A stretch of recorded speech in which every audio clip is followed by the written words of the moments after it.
Good morning. It's April 18th here in Seoul, and I'm pldge.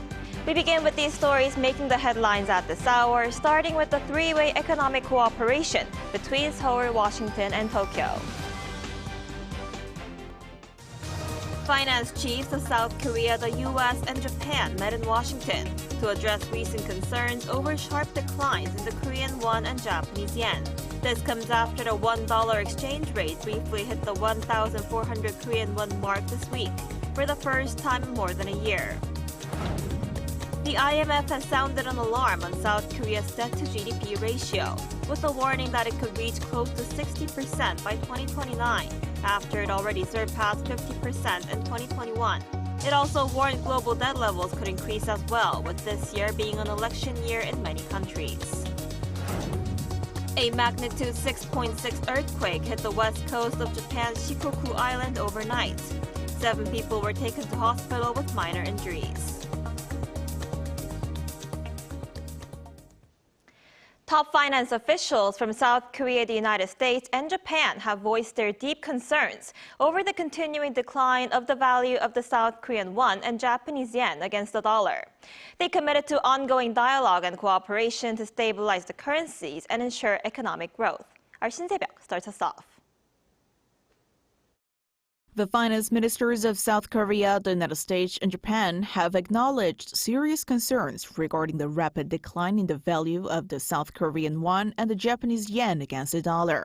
Following their first trilateral meeting in Washington on Wednesday, South Korea's Finance Minister Choi Sang-mok, U.S. Treasury Secretary Janet Yellen, and Japan's Finance Minister Shinichi Suzuki issued a joint statement outlining their commitment to regular consultations on foreign exchange market trends and continued collaboration to promote sustainable economic growth and financial stability.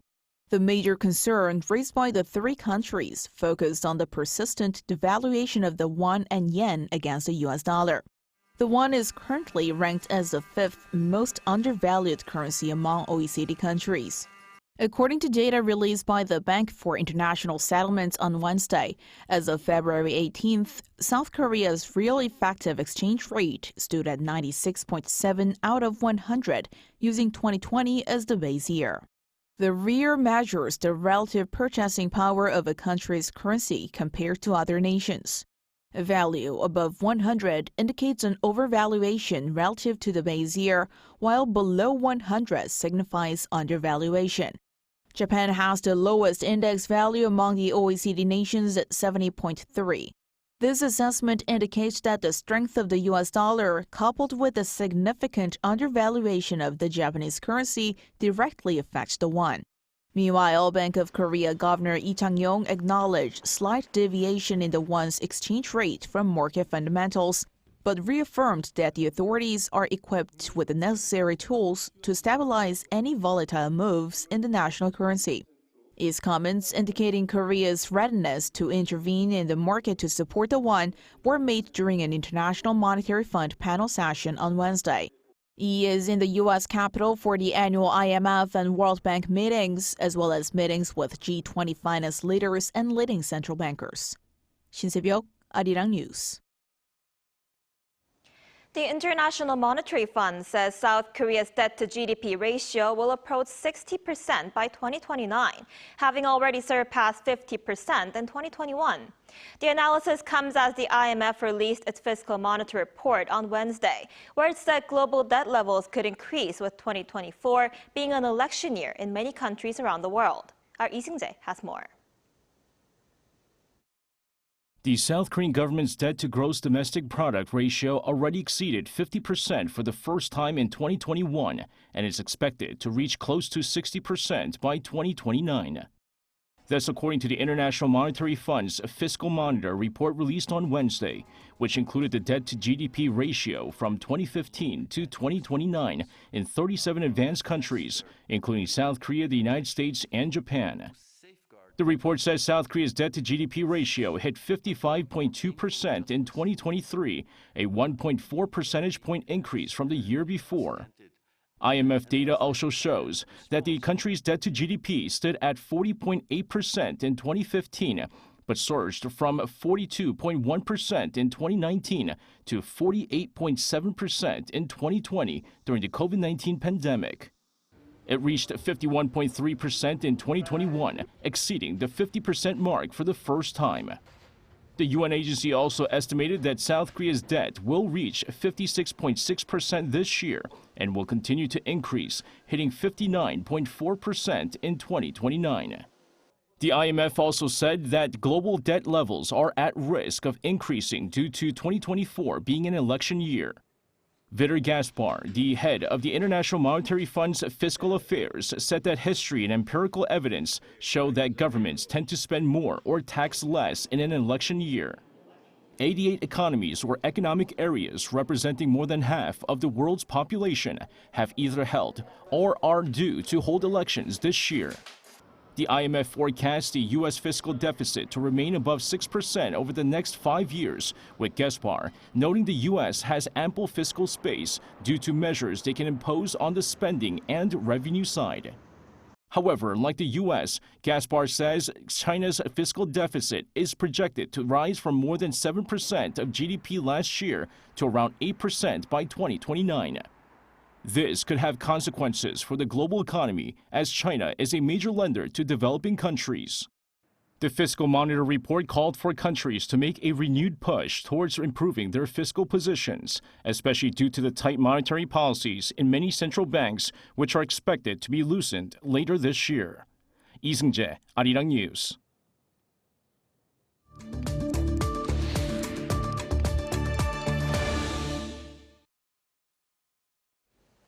U.S. Federal Reserve Chair Jerome Powell has hinted that there will likely be a delay in interest rate cuts due to a lack of progress on reaching the central bank's 2% target for inflation. For more on this, we're joined by Professor Lee Seo-hyun from the KDI School of Public Policy. Welcome to the program. Hi, good morning. Good morning. So the U.S. Fed has signaled that it does not want to lower interest rates because of high inflation, and that it's going to take longer than expected to bring under control. So it seems the rate cut will not be happening in June. When can we expect the Fed to start cutting rates? Could it possibly be even after the election in November? Yeah, the market expectation as well as the recently published IMF World Economic Outlook still expects the Fed will lower its policy rate sometime this year. However, the timing of the first cut is now being debated amid the signs of strong recent performance of the U.S. and the persistent inflation trend. And currently, the market expects the first move of Federal Reserve will be likely in September, with growing probability of just one cut this year. And also, it is quite plausible that the political calendar will actually influence the timing of the rate cuts. Right, and how will the delay in rate cuts possibly affect the South Korean economy?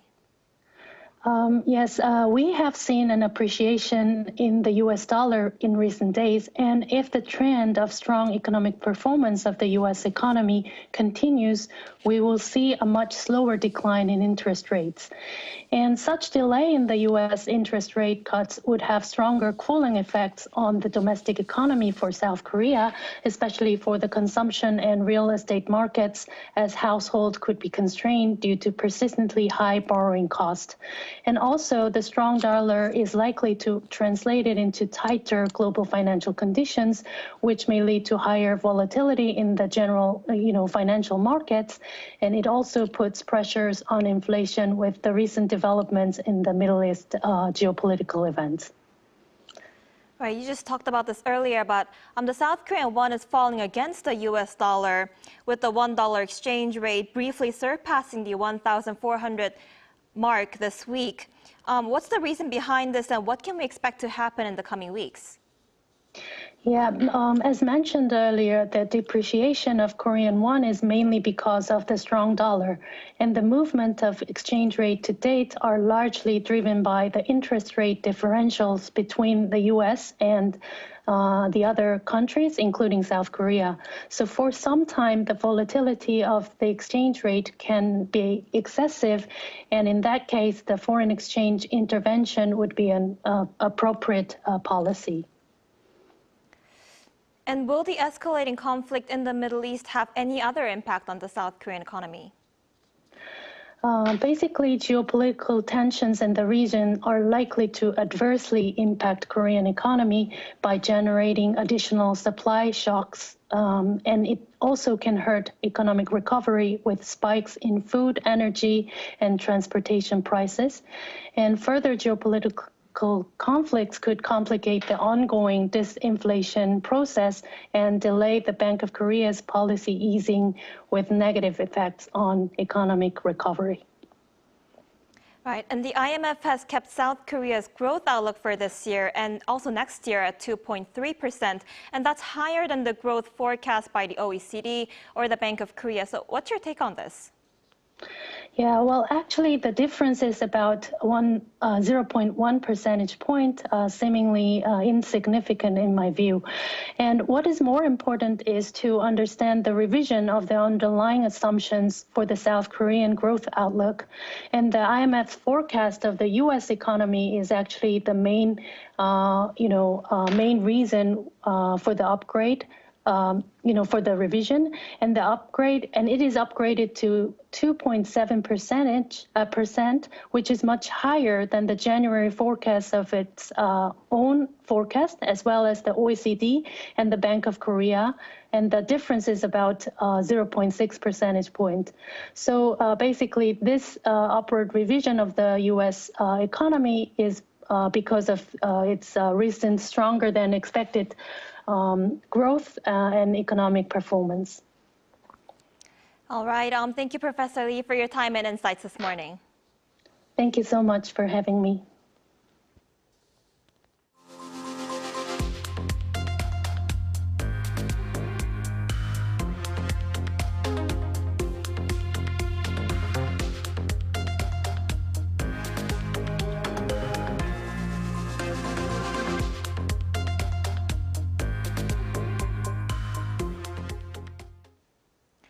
A magnitude 6.6 earthquake hit southern Japan on Wednesday night off the west coast of Shikoku Island.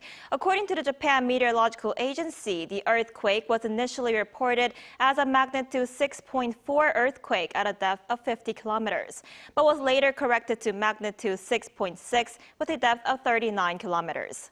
Local broadcaster NHK reported that 7 people were injured. No abnormalities have been detected at the Ikata nuclear plant in western Shikoku. Over in the Middle East, by showing the remains of an Iranian ballistic missile from its attack over the weekend, Israel once again vows to firmly respond, saying they have offensive capabilities. Our Kim Bo-kyung reports.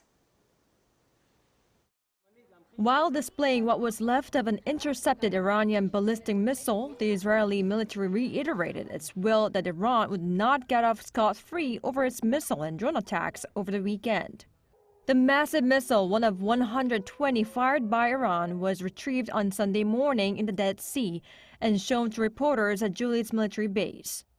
Israel Defense Forces spokesman Daniel Hagari emphasized that Israel will decide how and when it will respond. We will respond the way that we will choose, at the time that we will choose. We don't just have defensive capabilities we were proven on Saturday night. We have offensive capabilities, and we will know what to do and when to do and how to do.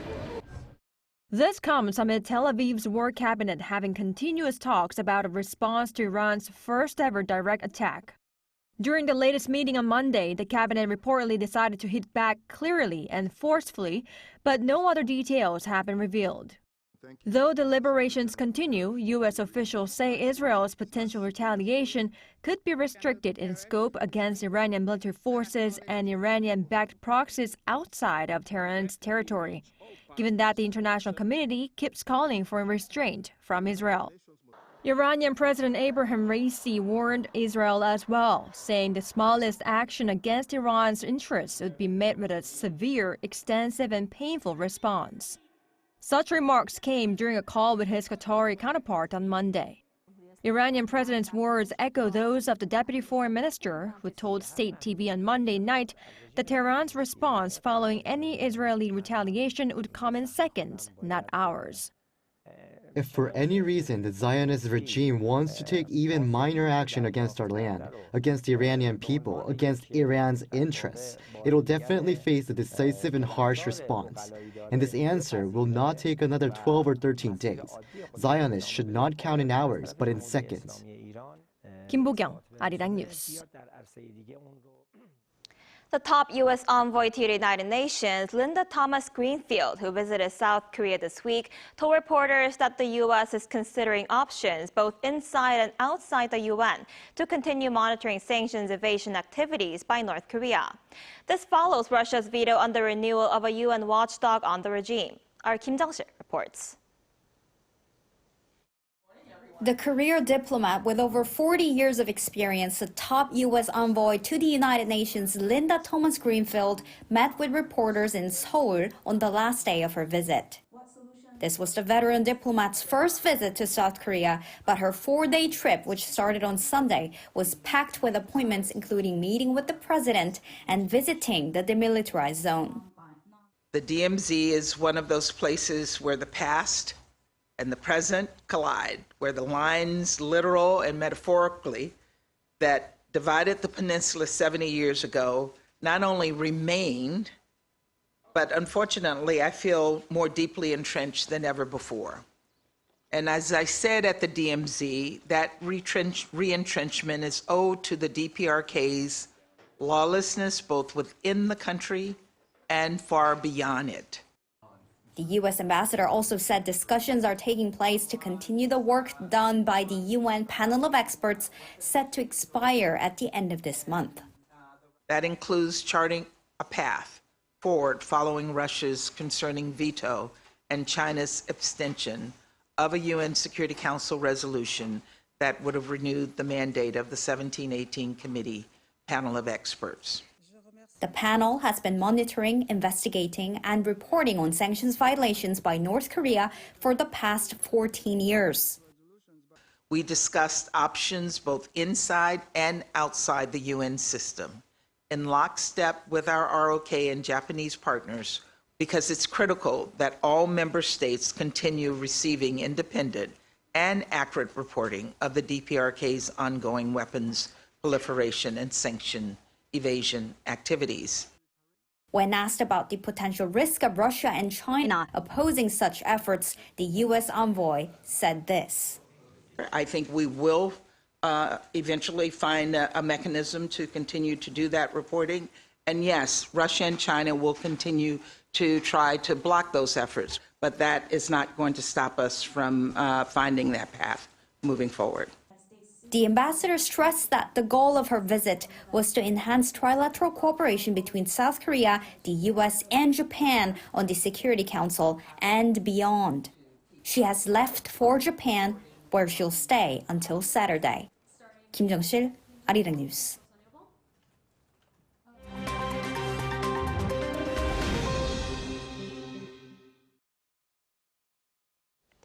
Good morning, I'm Kim Si-young, and now we turn off to stories from around the world. We begin today in the US, where President Joe Biden on Wednesday called for tariffs on Chinese steel and aluminium to be tripled during a campaign speech to United Steelworkers labor union members in Pittsburgh. Biden called on his US Trade Representative Katherine Tai to consider tripling the existing 7.5% average tariff rate on Chinese steel and aluminium under Section 301 of the Trade Expansion Act to 25%. The Biden administration has said that China is hindering the American economy by overproducing goods with the government's help and exporting cheaper products to the US. Biden further criticized China, saying that they're not competing, they're cheating, which is causing damage in the US. Biden also publicly opposed a nearly $15 billion deal for Japan's Nippon Steel to purchase US steel last month, which was overwhelmingly approved by the US steel shareholders last week. Foreign ministers from the group of 7 countries gathered on the Italian island of Capri on Wednesday to commence 3 days of talks, which are expected to be overshadowed by discussions on new sanctions against Iran and aid to Ukraine. The meeting was initially scheduled to focus on the bloc's competitiveness amid heightened China-US competition, but the recent tensions in the Middle East called for attention.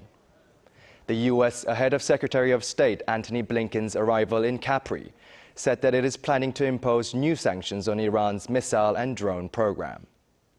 Italy's Foreign Minister Antonio Tajani said on Wednesday that Italy supports the targeted sanctions against Tehran, especially on the makers of drones used in Iran's attack on Israel.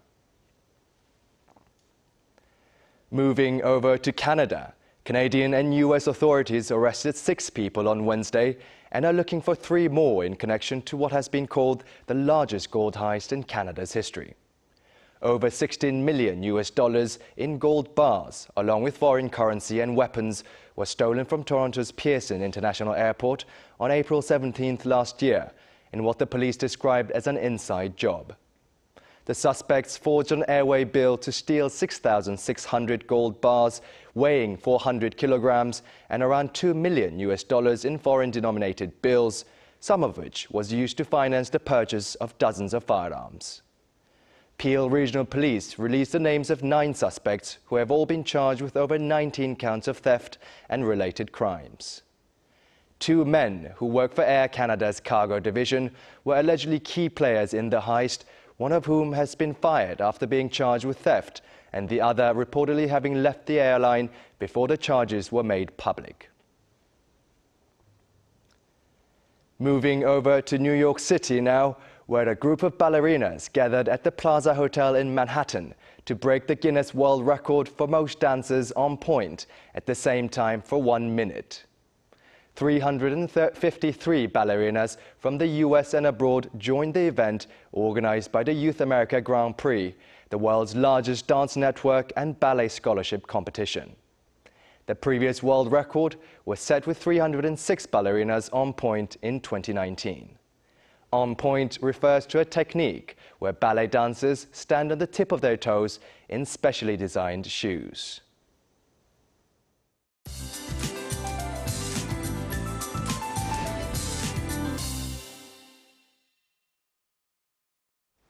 Good morning. A thick blanket of yellow dust continues to cover the Korean peninsula, with a dust advisory being in place for most parts of Korea and the warning for eastern parts of the country. Air quality is forecast to improve as the day goes on, but southern regions and east of Gangwon-do should continue to see unbearable air quality. Kids and the elderly must wear face masks. I was actually surprised to see many people without face masks on yesterday. Please do so today. And wash your hands frequently. Drink plenty of water for your own safety. Despite the dust, today is expected to be another fine, sunny and warm spring day. Morning temperatures are kicking off around 10 degrees in most parts, but highs will soar fast, topping out a pleasant 25 degrees here in Seoul and Daejeon, Gwangju at 24 degrees. Air quality come back to normal levels tomorrow. Then there's nationwide rain in the forecast this weekend. With that in mind, here's a look at the international weather conditions.